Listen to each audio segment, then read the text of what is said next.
何もお前だけじゃない。Nagsimula ang episode 1100 sa scene na kung saan nagulat si Fleet Admiral Akainu na ang mga Straw Hats ay nasa Egghead Island at tinanong niya yung mga ibang Marines kung bakit. At sabi ng isang Marine na based daw sa reports ay nakikipag-alliance ang Straw Hats dito kay Dr. Vegapunk. At sinabi ng isang Marine na pumunta nga ang CP0 sa Egghead Island. At ang nasabi ni Akainu, so alam ng CP0 kung ano ang plano ni Dr. Vegapunk noong umpisa pa lang. At sabi nga ni Akainu na parang nagdeklara nga ang CP0 ng war sa Straw Hats at kay Emperor Luffy. Dapat ay sinabihan muna nila ako. At kung si Dr. Vegapunk ay totoo nga na nakipag-alliance sa Straw Hats, ay mawawalan tayo ng malakas na puwersa. At sabay tanong kung asan si Kizaru. Reply nga ng isang Marine na papunta nga din itong si Kizaru sa Egghead. Sabi naman ni Akainu, sabihin ng Marine kay Lucci na maghintay hanggang dumating ang backup sa Egghead. At kahit anong mangyari ay wag na wag kalabanin si Straw Hat. Mugiwara to wa zettai ni tatagawaseru na!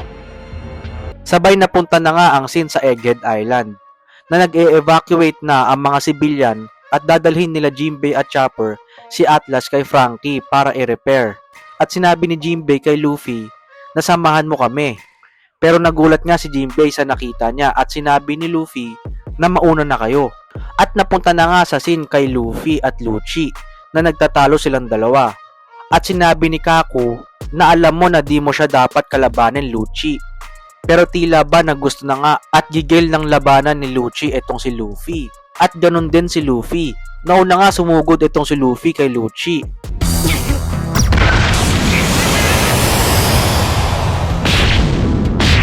At sinuntok niya ito. Nahinto nga ito ni Lucci at nag-counter-attack habang patuloy sila nagpapalitan ng atake. Gumamit nga silang dalawa ng haki at nagpalitan ng suntok at tila ba na parang match sila ng lakas. Sabay nagtanong si Lucci kay Luffy kung ano yung itsura mo dun sa wanted poster at napangiti nga itong si Luffy.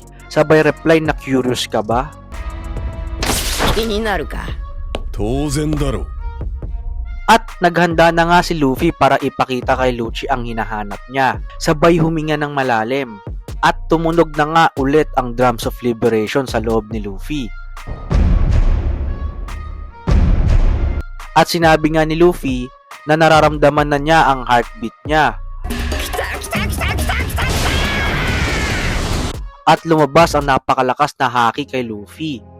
Nagulat nga ang CP0 sa nakikita nila. At unti-unti na nga nagtatransform itong si Luffy sa Gear 5 niya. At ito ang Awakened Devil Fruit niya na Hito Hito no Mi Model Nika.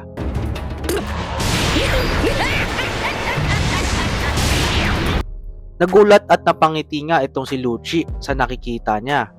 At pinakita nga din na tawa ng tawa si Luffy habang nagtatransform sa Gear 5 niya. First time nga makita nila Jinbei at Chopper itong si Luffy sa new form niya. Nasabi nga ni Jinbei na yan ang The Warrior of Liberation. Ginanahan nga si Lucci sa nakita niya at gusto nang makipaglaban. Pero di niya inakala at bigla na lang nasa harap niya itong si Luffy.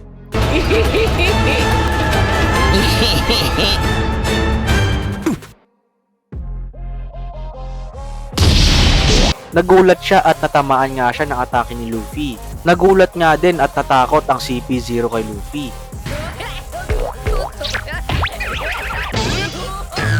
Napunta na nga ang scene sa side nila Franky na nanonood sa monitor.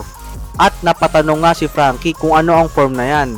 Reply nga ni Usopp parang na-bleach si Luffy. At naalala nga ni Nami na yan yung ginamit na form ni Luffy nung tinalo niya si Kaido.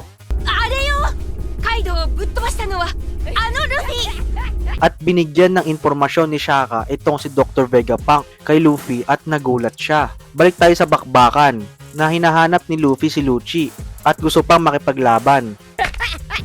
Oy! Hata! Tanko da! Tumayo na nga itong si Lucci at nagtransform na nga din itong si Lucci sa Awakened Zoan form niya na may nakapalibot na black clouds sa likuran. At sinabi niya na Straw Hat, di lang ikaw ang lumakas. 何もお前だけじゃない。 At nakita nga na Straw Hats ito. At nagtaka sila na parang may nagbago din sa form ni Lucci. At nagpatuloy na nga sila sa kanilang labanan na pinangunahan ni Lucci. At parang nagpapatawa nga lang itong si Luffy na nahihilo sa bilis ni Lucci at nailagan ni Luffy yung atake niya. At nagpatawa nga si Luffy at sabi na kick my ass. Nagalit nga itong si Lucci at hinabol si Luffy. Tumakbo nga sila Jinbei at Chopper sa labanan nilang dalawa. Mapunta naman tayo kay Dr. Vegapunk at tinanong si Shaka kung nagpakita ba ang White Warrior.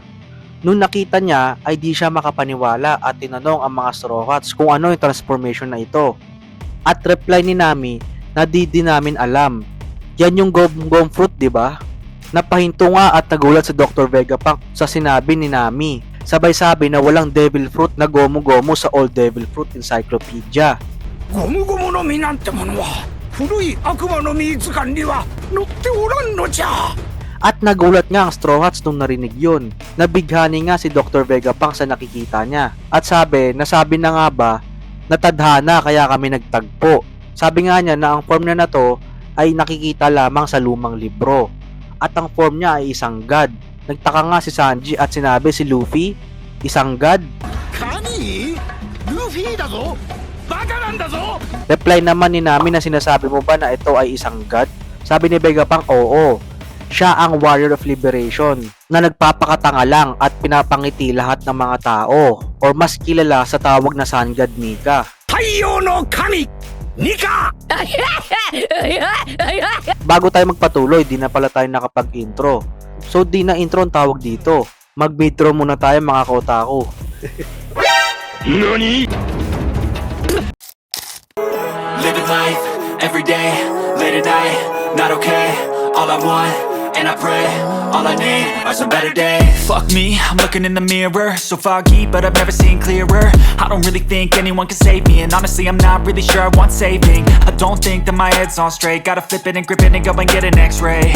What's wrong with me? I just feel weight pushing on my chest and it squeezes till I suffocate. Better change my mindset, meditate. It's pretty cool that I'm alive and have better days. I could walk, see, hear, I should celebrate. Think I could change my mind, maybe elevate. Living life, everyday, late at night, not okay. All I want, and I pray, all I need are some better days. Yeah, all I need are some better days. Cause all I want, and I pray, I believe in the better days. Napatanong nga si Nami na di pa niya naririnig ang Nika hanggang ngayon. Reply ni Vegapunk na di malabo dahil binura ito sa history. Sabi ni Vegapunk na ang lahat ay nakukuha sa pagmamanifest, gaya na lang ng Devil Fruits. At dahil doon, nagalit ang Mother of Nature which is ang karagatan. Ang lahat ng Devil Fruit users ay nabubuhay na may magkaibang realidad na pinapangarap lang nila. At yun ang teorya ko. At di mo na dapat isipin kung meron ba talagang God or wala. Di ba napakaganda ng mundo? 面白かろうこの世界。 At mabalik tayo sa laban nila Luffy at Lucci. Nagpakita nga itong si Sentomaru at tinawagan nga siya ni Vegapunk at tinanong kung ano ba dapat ang gawin ko. Ang CP0 ang kakampi natin at ang mga pirata naman ang mga kalaban natin. Di ba dapat kumampi ako sa CP0? Reply ni Vegapunk na actually, ako ang target ng CP0. Ngayon, kaya mo bang tabuyin ang CP0 sa island na ito? At may utang na loob ka sa akin na inahon kita sa hirap nung bata ka pa lang. So ngayon, ano ang desisyon mo? 恩人は私だが。 Nakapag-decide na nga si Sentomaru na pumanig sa mga Straw Hats. Pinagalaw nga ni Kaku ang S-Bear, pero pinahinto ito ni Sentomaru at inutusan ng S-Bear na atakihin ang CP0 at napaatras nga si Kaku pati si Stussy. At sabi na may hierarchy ang pag-utos sa pasifista, na which is mas mataas ang rank ni Sentomaru sa kanilang dalawa. At ang first priority ay ang 5 elders. Pangalawang priority ay si Dr. Vegapunk. Pangatlong priority ay si Sentomaru. At ang pang-apat ay tayong CP0. Reply ni Kaku, di papuntahin natin dito ang Gorosei. Pero sabi ni Stussy na imposible, dapat andito sila. Hindi kaya ng transponder snail lang. At patuloy pa nga din ang laban nila Luffy at Lucci na parang pinaglalaroan lang mula umpisa ni Luffy itong si Lucci at gumamit ng bagong atake itong si Luffy na tinatawag na Gomu Gomu no Mole Pistol. オグラピストル At tinamaan nga si Lucci na mula sa ibaba. Mabalik tayo kay Sentomaru na inutusan niya si S-Snake na i-guide si Straw Hat at ang iba papunta sa vacuum rocket. At inutusan naman niya ang S-Hawk at S-Shark na paalisin ang CP0.